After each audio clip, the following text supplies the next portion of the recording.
Selamat pagi dan salam sejahtera guys. Selamat kembali ke Biar Jadi Channel. Apa kabar korang semua walau di mana juga anda berada? Aku harap korang sentiasa sehat selalu dan sentiasa dimurahkan rezeki dan dipanjangkan umur. Video kita pada kali ini, video kali ini agak menarik sebab kali ini aku nak buat Aku nak buat jeruk. Jadi aku nak buat proses penjerukan. Penjerukan aku betul lah, kira proses nak buat jeruk apa ni dah apa benda ni. Okey, ini adalah sayur ensabi. Sayur ensabi selalu dia orang akan buat jeruk, kadang orang akan tumis. Ini adalah sejenis sayuran yang amat popular di Sarawak. Selalu dia orang akan tanam lah. Orang jarang tak tanam benda ni sebab sayur ni adalah sayur yang paling mudah ditanam dan mudah hidup tanpa ada gangguan serangga ke apa. Sebab ianya ada sedikit rasa pahit dan berangin. Ini adalah sayur ensabi. Ini dah layu sikit lah sebab aku tuai semalam di belakang, di mana sebelum ni aku dah tanam, aku tabur macam tu je. Jadi daun dia besar-besar macam ni. Besar-besar gedabak ni. Jadi oleh sebab dianya terlalu banyak, jadi aku pun nak buat jeruk sebab aku paling suka jeruk dah. Dan ianya cukup sedap dimakan begitu saja dengan nasi panas. Sedap guys. Siapa yang tahu-tahulah buat jeruk ensabi ni. Ini adalah sejenis sayuran. Jenis sayuran berdaun dan ia akan mengeluarkan biji benih apabila ianya cukup matang, dan biji benih dia tu kita boleh ambil lagi dan kita boleh tanam lagi. Nanti aku akan tunjukkan macam mana rupa biji benih dah. Bunga dia kecil-kecil berwarna kuning, dan yang ni sayur ni memang amat sesuai dan banyak olahan makanan yang boleh kita buat melalui sayur ni. Kalau dekat Semenanjung tak ada. Aku pernah tanam waktu aku di Perak, aku pernah tanam, dan aku macam biasalah kita buat sayuran untuk lauk-lauk tengah hari serta buat jeruk juga. Seperti macam kalau di Semenanjung orang panggil cara pembuatan dia macam jeruk maman tu. Macam jeruk maman macam tu jugalah. Konsep dia ataupun sebab ianya boleh dijeruk adalah sayur ni zaman dulu-dulu lah. Biasalah dulu mana ada peti ais. Jadi teknik penapaian atau jeruk ni amat digunakan dan amat berguna pada zaman dahulu. Seperti juga macam daging ataupun ikan-ikan salai tu. Itulah cara diorang dulu-dulu untuk bagi makanan tu tahan lama lah. Jadi begitu juga dengan teknik jeruk ni. Tak kiralah jeruk apa, jeruk buah ke, jeruk sayuran macam ni, jeruk kubis ke apa kan. Sebab dulu tak ada peti ais, jadi diorang buat jeruk untuk menjadikan makanan tu tahan lama serta di musim-musim tertentu. Yang paling sesuai bila makan jeruk-jeruk ni adalah pada musim-musim hujan. Sebab musim-musim hujan kita susah sikit nak keluar mencari sumber makanan. Kalau masa sekarang bolehlah, ada gaji kita boleh beli dekat pasar, tapi zaman dulu-dulu jadi ianya dijeruk untuk dijadikan sumber makanan. Okay guys, cakap banyak tak guna. Jom, benda ni macam biasa aku dah tuai dah semalam, adalah bolehlah segenggam macam ni ya. Jadilah. Jadi kita perlukan ni balang kaca. Ni adalah balang apa hari tu? Sos untuk buat spaghetti tu. Jadi balang kaca ni bagus sebab ianya kaca, bukannya plastik. Jadi jika ada, simpanlah sebab banyak kegunaan dah. Dah cuci bersih, ini untuk kita simpan nanti. Jadi dalam jeruk tu nanti aku akan bagi simpan 2 ulas bawang putih. Bawang putih pun banyak khasiat dah. jika kita makan mentah, kita ulam mentah. Dan itu juga untuk bagi dia pedas sedikit, aku bagi 2 biji cili lah. Cili ini jenis cili Thailand nih. Jenis cili Thailand. Nanti kita sumbat dia juga. Dan ini bahan paling utama dia untuk proses penjerokan dia adalah garam. Itu saja. Tak ada letak apa-apa bahan, terletak garam. Tapi ini adalah garam kasar, aku tak boleh guna banyak sebab aku punya garam halus dah tinggal sedikit. Jadi ini garam kasar, kita tak perlu nak guna banyak lah sebab takut terlalu masin.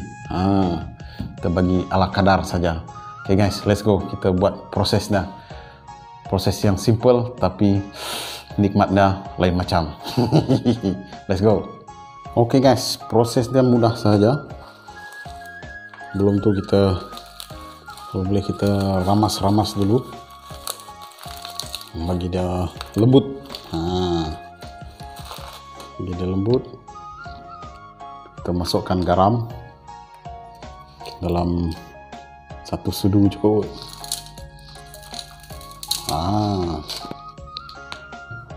Satu sudu cukup supaya dia tidak terlalu masin sebab ini adalah garam kasar. Jadi kita ramas sekali dengan garam dia ni. Tuh dah, bau dia pun dah naik lah. Bau dia macam bau-bau, dia bau berangin sikit.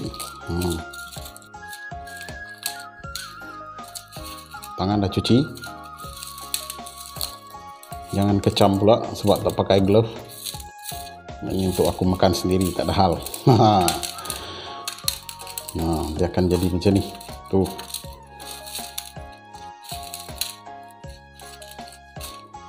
Garam dia ni kita biarkan nanti dia larut sendiri. Oke guys, ini boleh siap dah nih. Oke, proses seterusnya apalagi kita sumbatnya dalam balang nih. Kalau kita nak jeruk apa-apa, kita kena gunakan balang kaca paling bagus. Tuh dia. Dia tak banyak tapi cukup.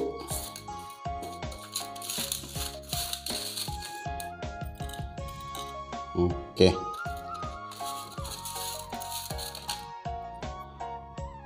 Nah, itu dia. Itu dia. Oke guys, last kali. Nah, kita masukkan apa semua tu. Kita masukkan bawang putih dan 2 biji cili. Ini buang.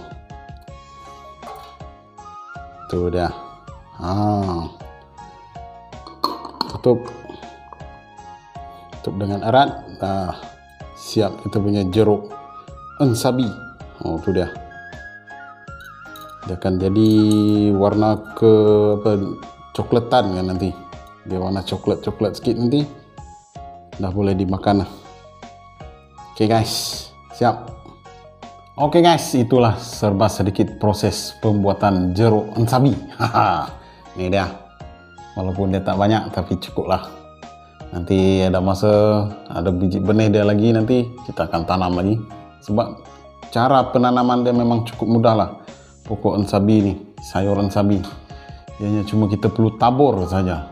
Tapi seboleh-boleh dia, kalau boleh kawasan tanah tu kita bersihkan terlebih dahulu. Kalau boleh kita bakar-bakar dulu kawasan dia tu supaya tanah dia jadi masak ataupun jadi macam ada apa, ada abu-abu sikit dekat kawasan tu. Baru kita tabur biji dah, biji benih dia halus-halus macam biji sawi. Jadi proses dia memang cukup senang sebab kita tak perlulah nak pindah-pindah tanam ni, kecuali kalau kita nak buat komersial.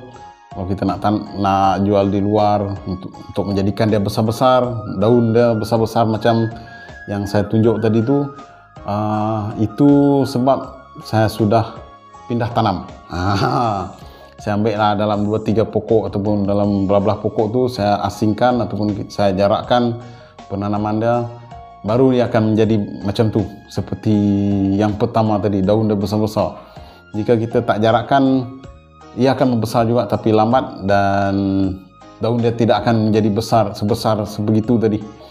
Jadi proses dia cukup senang. Kalau kita nak buat batas, kalau kita nak bataskan dia pun boleh. Tapi oleh sebab biasalah biji benih dia ni kalau kita dah tabur, dia akan hidup merata kat mana-mana. Jadi proses dia yang paling penting masa kita nak tanam dia tu adalah cara kita nak tabur dia tu. Masa kita tabur tu pastikan ianya berjarak lah, berjarak. Dalam satu kawasan tu kita jarakkan lebih sikit supaya ianya boleh membesar. Kalau ianya terlalu rapat, ia tak akan besar seperti seperti daun dia yang pertama tadi. Jadi proses ni memang cukup senang dan ini adalah salah satu macam makanan tambahan lah, lauk tambahan. Bila ia dah menjadi, ia akan jadi macam seperti apa aku nak katakan, warna dia tu dia akan berubah lah. Dia tak akan hijau macam ni, dia akan jadi macam layu sikit. Lepas tu lembut, dia akan jadi lembut. Dan ianya boleh diolah dengan pelbagai jenis menu lah. Kalau kita nak gorengkan dia pun boleh, kalau kita nak makan sebegitu pun boleh, kalau kita nak campur dengan daging-daging pun boleh. Itu yang paling sedap sebenarnya. Sebab tu saya suka dengan batang-batang dia ni. Batang-batang ni kalau boleh jangan buang. Sebab sinilah paling sedap. Sebab bila yang dah menjadi nanti pun batang dia ni akan tetap jadi rangup sedikit lah. Sebab saya bagi bawang putih dengan cili ni, ibarat cili ni untuk bagi dia pedas-pedas sikit lah. Bawang putih ni untuk menjadikan dianya supaya tidak rosak jika kita buka tutup. Tapi ni kalau ikutkan, kalau nak makan ni sekaligus ya. Tapi nanti kita tengok hasil dia macam mana, kita buat di video selanjutnya. Kita tengok hasil dia macam mana. Oke guys, sekian saja dulu perkongsian aku pada pagi ini berkenaan dengan cara pembuatan jeruk sapi. Siapa yang nak, tapi kena tanam dulu lah, kena tanam ataupun korang boleh beli dekat pasar-pasar tani yang ada jual benda ni. Tapi kalau belah-belah Johor di Semenanjung ada orang jual, sebab dia ada satu kawasan dekat situ, dekat mana, Masai tak silap aku, ada satu pasar Dayak, dia panggil pasar Dayak, mesti ada benda ni. Kalau tak beli yang fresh pun, orang carilah yang dah dijeruk dia tu. Lagi senang. Dan korang rasalah sendiri kenikmatan dia. Oke guys, sekian saja dulu pertemuan kita. Kita jumpa di video selanjutnya. Apabila benda ni dah jadi, kita review makan dia nanti. Oke guys, jumpa lagi. Jangan lupa like, komen, dan subscribe biar jadi channel, biar sampai maju ke depan dan terus semangat memberikan info serta berkongsi pengalaman. Salam sayang buat semua, biar jadi sampai jadi.